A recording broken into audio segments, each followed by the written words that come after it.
Good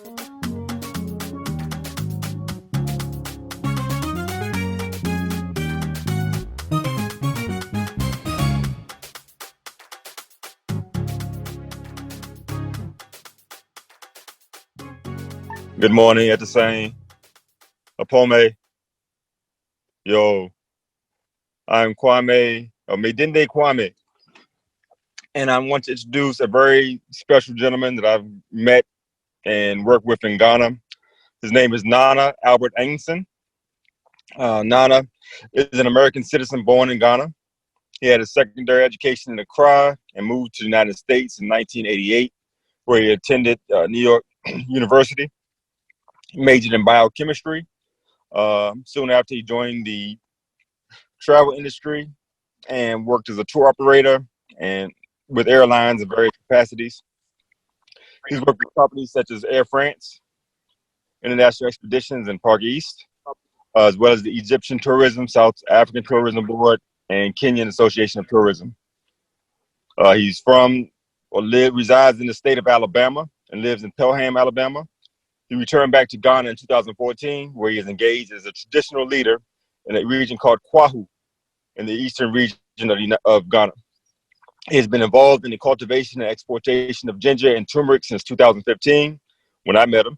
Along with farming, he's also involved with other businesses such as importing and building material, fish farming, and running his family school, the Anson Senior High School in Accra, Ghana. So without further ado, I want to introduce you all to Nana Kwaku Albert Anson. Hello, everybody. Akwaba. As the gracious host mentioned, my name is Albert Anson. That is my formal name.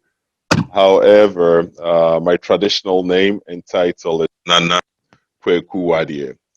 I'm from the eastern region of Ghana. Home actually is Pelham, Alabama, and I moved to Ghana just a couple of years ago. So first and foremost, let me say Akwaba. Hello to everybody.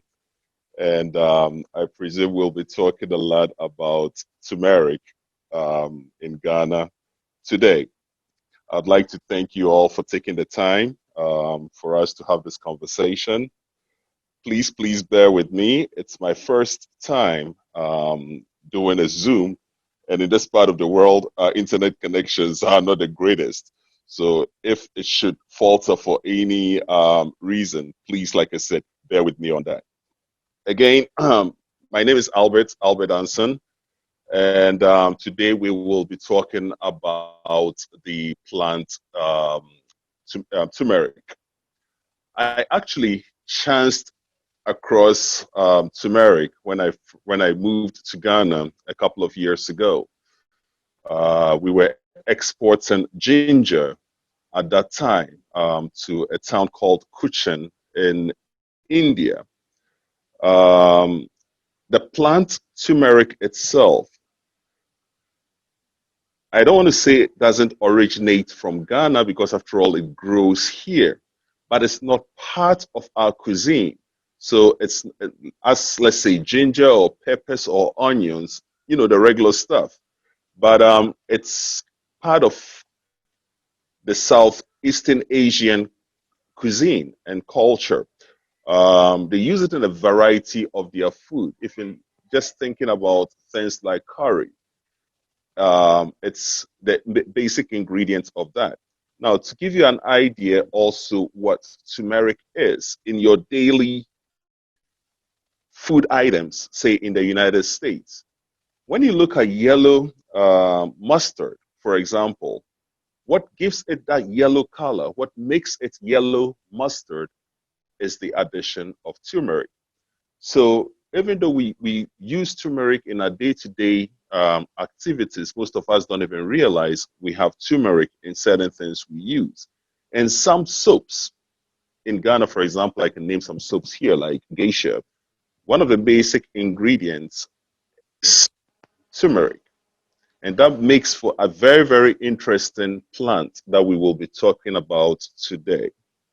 The benefits of turmeric.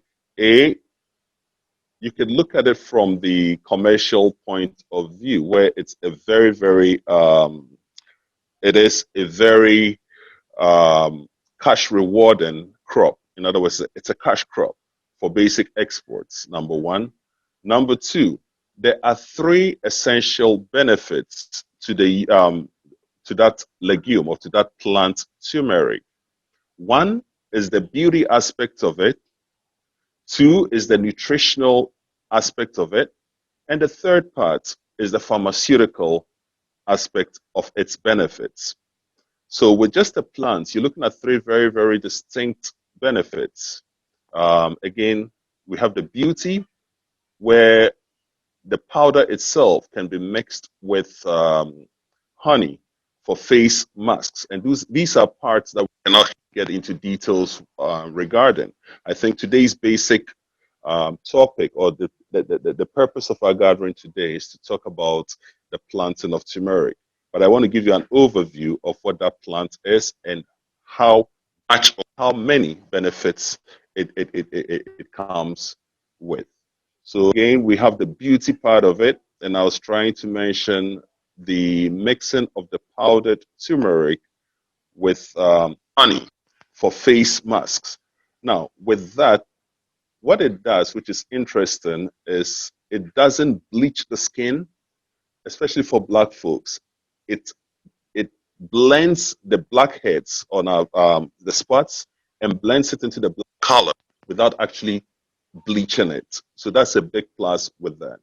Also, it beautifies the complexion.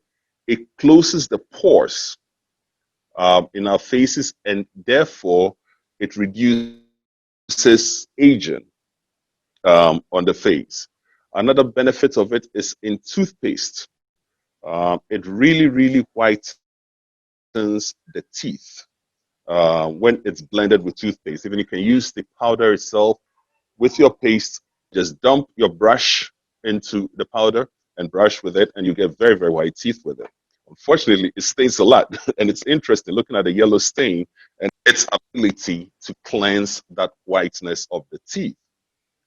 So that is the beauty aspect of it. Also, for the nutritional aspect, like I mentioned, it's part of the mustard, the yellow mustard.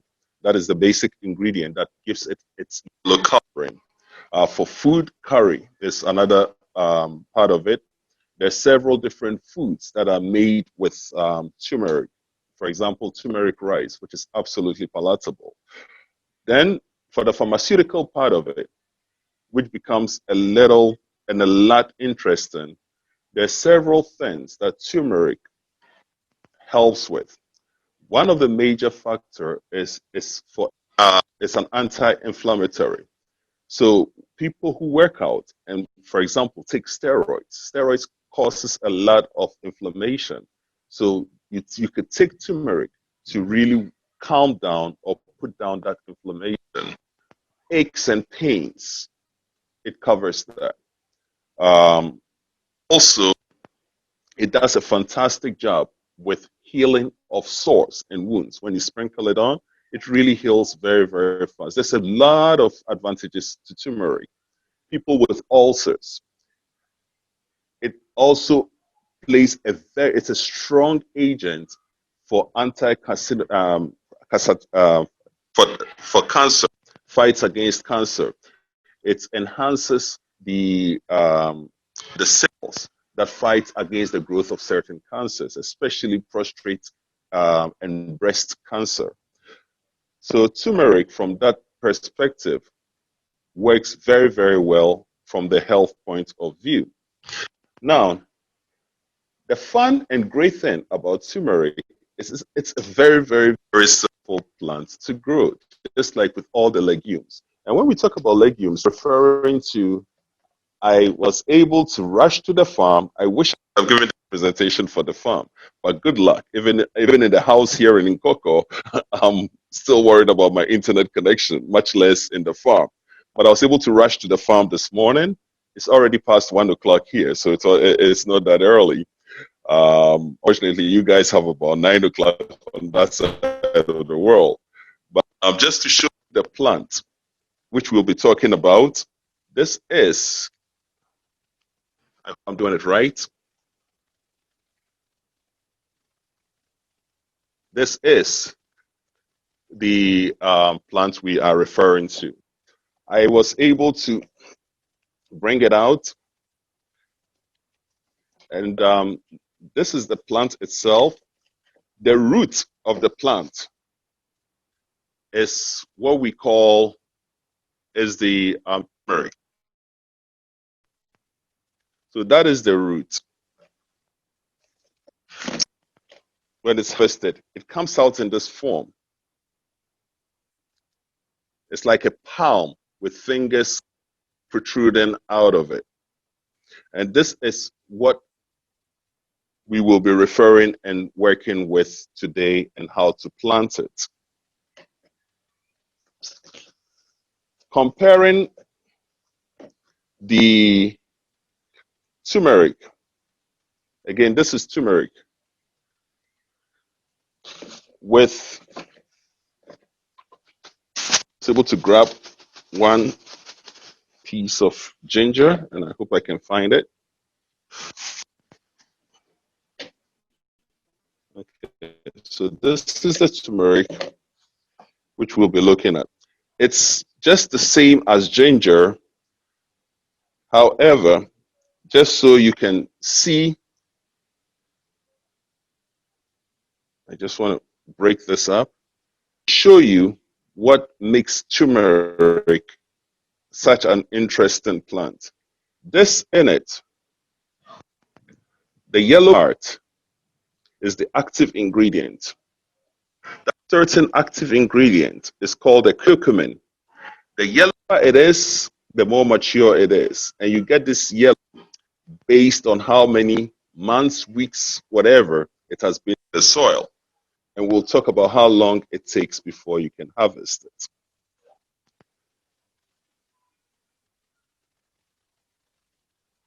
Looking at this day and age and looking at the strength of a plant like turmeric and its qualities, especially an immune booster. When you look at an immune booster, like ginger, lime, all the concoctions that are out there to fight COVID-19 by boosting our immunity, turmeric really comes on top of that chain of products that are listed to boost our immunity. Thrill about it is growing it yourself with food security, etc. You're able to monitor and make sure that you don't have any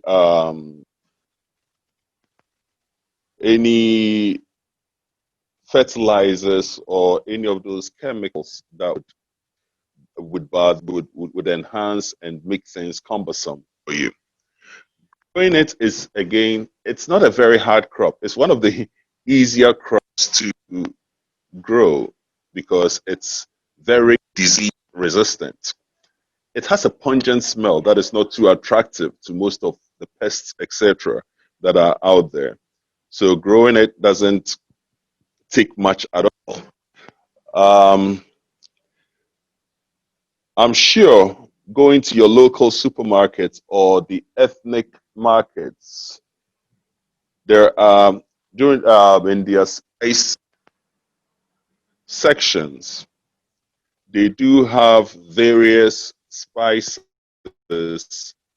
from all over the world, especially with the Asian markets.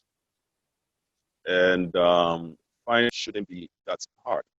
Supermarkets, you find them in three varieties: fresh, properly washed fresh turmeric like this, dried turmeric, which is usually sun dried,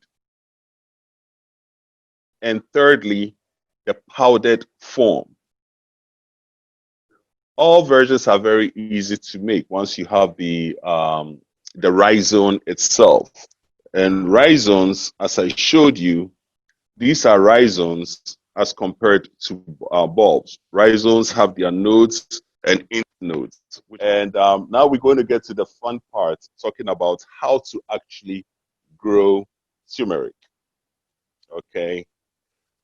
Getting into your shops, obtaining a rhizome like this. As you can see, it's like a palm with the fingers growing.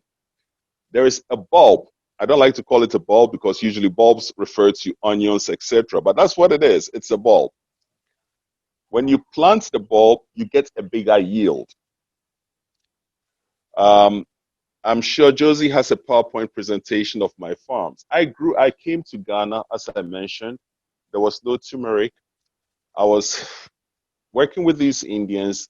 They were under the gut feeling we should have turmeric in Ghana because of the vegetation, because of the climate, just the fact that the way ginger grows here, they could bet their bottom dollar that turmeric should also grow here.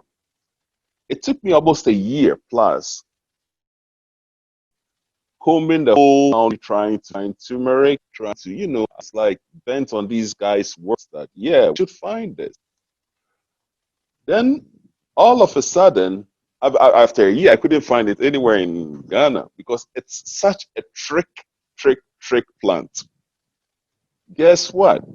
I told Michael when he visited us at the palace that to our surprise, it was right in our backyard, up in the mountains, growing in the wild. Nobody uses it for anything, especially in Ghana. We don't. It's part of our team. And being able to have that, I did a planting, a seeding, and as we speak, I have 15 acres that I plant myself, and I have outsources to different farmers, and I have a minimum of 15 farmers, each with 2 to 3 acres. So it's quite a volume. The market for it is outstanding, again, because of the benefits I mentioned. And it's the Indians, all their cuisine is with it. That's one of their secret ingredients for all their foods. It is, like I said, it's not in most of our cuisines, but when you get recipes with it to cook, it's very, very simple. Let's try and get to the planting part because I know you're all excited to know if you can even plant it in your neck of the woods. Down in Alabama, I know my kind of weather out, and I know it could be planted. It is a hard plant, so it's not too resistant to a lot of diseases. Having a regular pot, what is crucial is to have a pot that is big enough because it has to have room to grow. Loamy soil is perfect. This way it can blend itself, it can grow into all the places it wants, it can move. What you really want to do is feed it. It's a very, very, very, it's a glutton. It likes food. Feed it with a lot of water. Water, it loves water, but it doesn't want stagnant water. So get in a pot, maybe something like this, a little bigger. Sorry, I'm in Africa. I could get what I can get to show you guys what I can do. Like this. I don't know if I'm doing it right. Bigger. I know you guys all have it in your neighborhood shops. But if it has holes on the bottom, this way, when you put the soil in it, the water would easily come out. It doesn't need to stand, but it has to always get water. Sunlight is extremely important. It's very important for it. At least a minimum of 6 hours sun during the summertime is good for it. This is about the time to plant it. Usually here in Ghana, December, January is the dry season. So I have them prepare the land. March, April, the rains begin. Before the rains begin, the plant has to be in the soil. This way it starts growing. It doesn't it doesn't even allow weeds to grow by it. It's that pungent. Ginger and turmeric are pretty much the same. They really, in terms of its cultivation, in terms of its need for sunshine, it being tropical, it needing water, but not needing too much water, and it being low maintenance, if I should put it that way. One other thing she mentioned, which is very crucial, which I never thought about, is the ability to talk to these plants. Plants like turmeric and ginger grow very well when you talk to them. You know, they're kind of inquisitive plants, and it's interesting. It really, really grows. The yield from turmeric is huge. For the kind of yield you get out of ginger, for the same amount of seeds that you put down, you could get twice for turmeric. So from a commercial point of view, that is a way of looking at it. Let me again apologize for being knocked off. It happens here locally. When I get local calls, it kicks me off the internet. So I'm very, very sorry about that. But I'd like to continue where we left off, which was in regards to growing it and how long it takes to actually harvest it. I mentioned during the spring, planting during the spring is perfect. You get a lot of sunshine. It needs a lot of sunshine, but not over the top, you know. So after Labor Day, you know, looking at the latter part, by then you've covered about 9 months.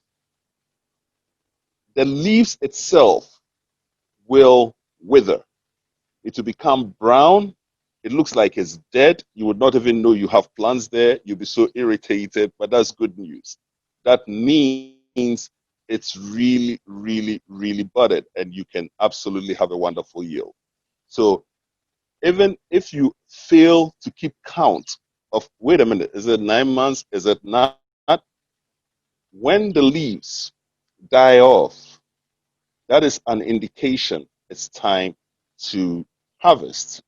Also, it's a plant that bears flowers. It's not too popular for its flowers, but the flowers work. It's beautiful.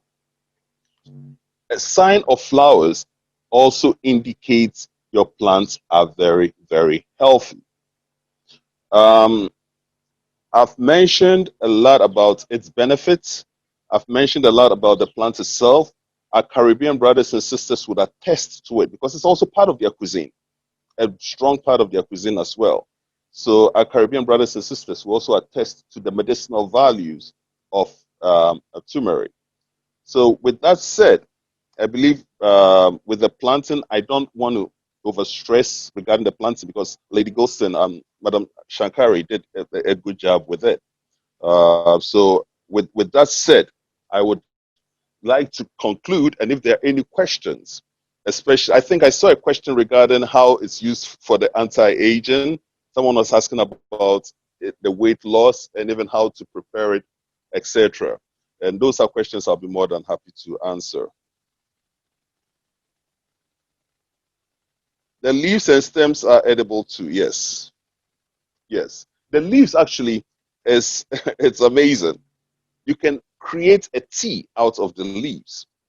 Some tea bags are made out of turmeric leaves. And the leaves also contain the active ingredient, which is curcumin.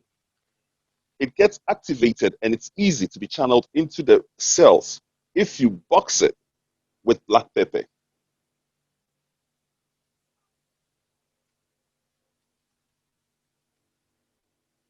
So, Madam Abner and Josie and Michael, if there are any further questions for me, I'd love to address them.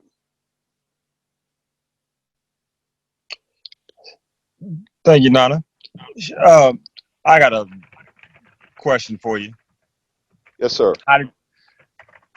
explain how the or how do you propose that turmeric came to Ghana? You see, that is a very, very interesting question. Um, I would like to presume it is just it grew in the wild, but that is not true. There are what we call fetish priests and fetish priestesses in this part of the world, and those are doctors and what have you. They still exist. They still do a fantastic job.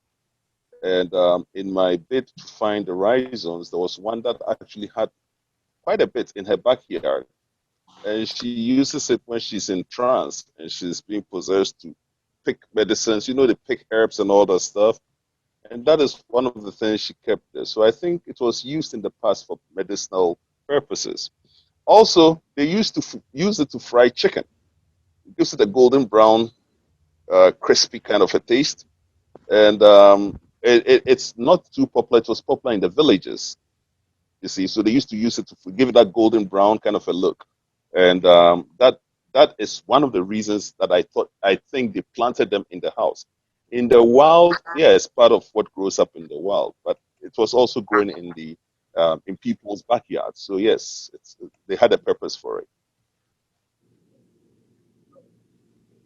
Indeed. The one thing, I mean, as a farmer, I know we have to be mindful of ethnobotanical racism, where a lot of things that come from Africa aren't attributed to the African continent. Mm.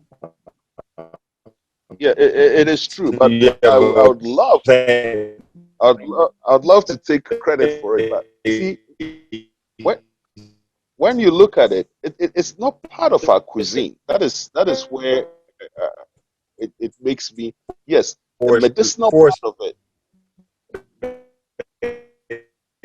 The medicinal part of it is being used. It being in the forest, oh my goodness, I cannot even put an age to it. It's been there for eons. And it's that kind of a plant that if you're not ready for it, don't plant it. If you're not ready for it, don't plant it. What do I mean by that? Once the roots get in your soil, it ain't going nowhere. It will always be there. The first plant you put in that soil, remember, hey, it's occupied, period. It is for turmeric because you can uproot everything. A tiny root of it is left in it. Give it the next water it receives, it will regeminate. So once it's in the soil, it's dedicated to turmeric. Your soil is messed up. It's just for turmeric, period. If you're not ready for it, don't do it.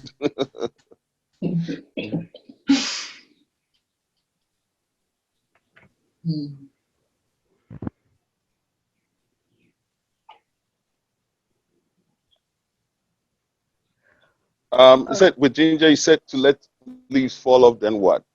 I think I mentioned it regarding turmeric. When the leaves fall off, the plant is still in the soil. Nothing. If you don't harvest it, it's there. If it gets water again, it picks up. Except it rots. The old one in it would rot, but the pre-existing legumes will pick up and regeminate when it receives water and, of course, sunlight.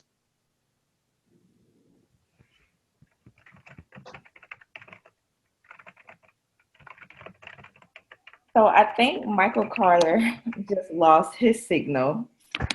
So I think the Wi-Fi is all over the place today, y'all. So please be patient with us today as we get situated. Um, Nana, can we transition to your PowerPoint so we can see your phone? Yes, please. But before then, if you don't mind, I saw a question regarding the beauty and anti-aging part of what I mentioned.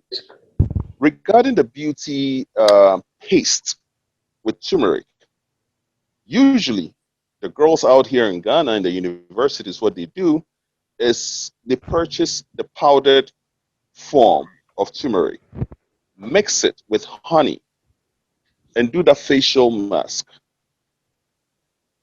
A couple of hours is fine. You don't need to do it overnight. and then wash it off. That closes the pores. Ah, you are ready.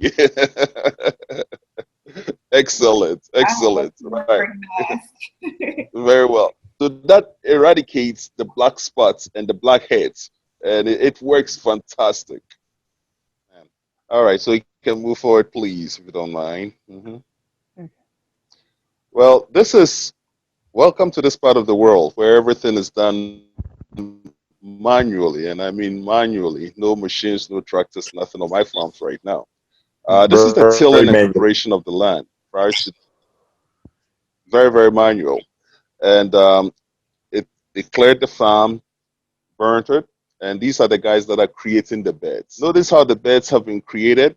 On top of it, what you see is the mulch and also manure, chicken manure. So you could see everything is absolutely organic the way it's prepared.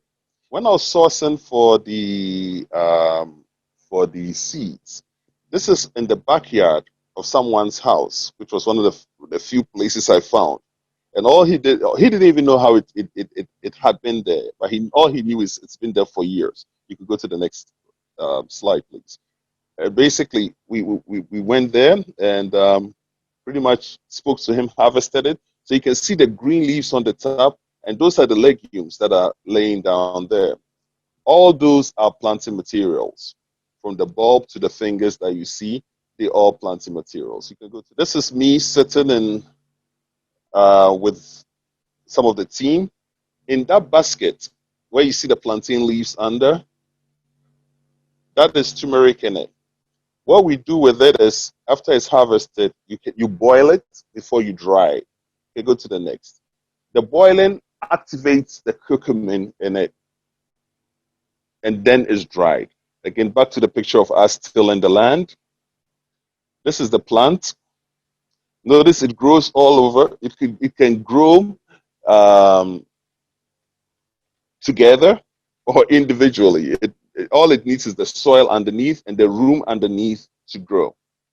When the planting, notice with your hands,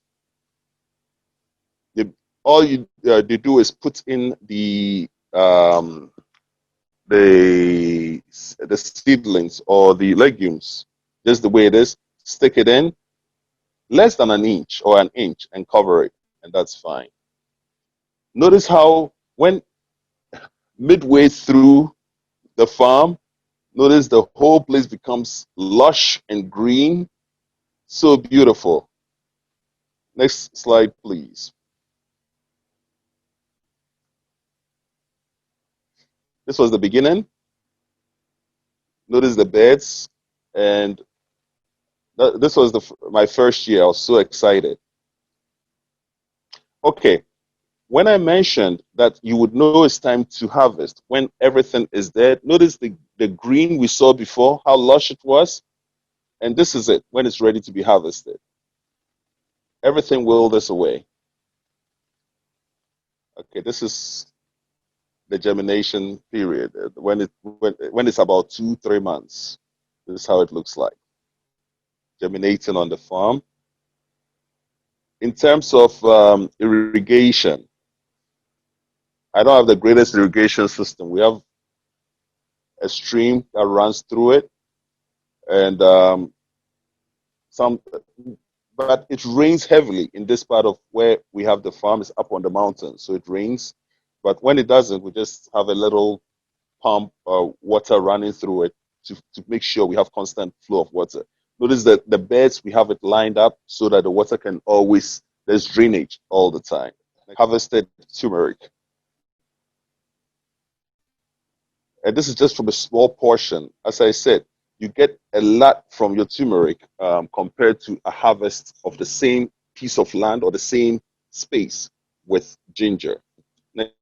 Next one, please. The difference is when it shrinks, you lose a lot because of the moisture compared to when you dry it, it shrinks, becomes much, much smaller than ginger. Next slide, please. This is turmeric. Again, the harvest. This is this year.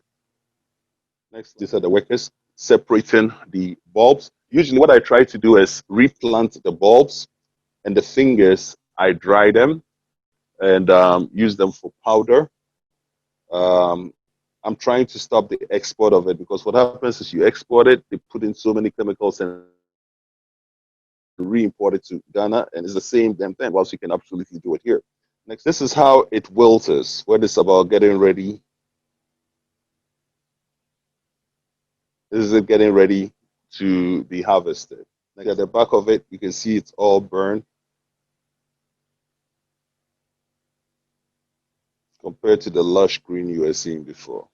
So one of the products that we have is the powdered turmeric, which I call the opinamine dried, organic dried turmeric. Opinamine is the name of our stew. When I say the stew, that's the palace. Opinamine. So it's opinamine turmeric. So usually I powder it, but most of the times what I like to do is expand the farm.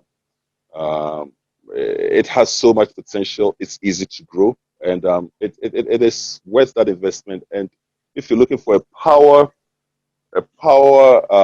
crop to boost our immunity, which is what the world is coming to, we have to be immune. We have to boost ourselves between exercising, good food, etc. This is one of the power crops that I believe would help us. This along with ginger. I mean, a combination of turmeric and ginger blended. I mean, those of you guys who do your tea in the morning and you mash it up and do your juice and all that good stuff, a little bit of pineapple in it, turmeric, ginger, you're good to go. And it really boosts and empowers the human being for the day. So again, that is my presentation. I hope I've been able to answer a lot of your questions. And if you want some of the turmeric or you need it, you can always contact Michael. Michael will find a way around it. And then we'll take it up from there. And again, it's such an honor and a privilege to address you, this group. And I'm available for any questions at all. Madasinana. With us, with us.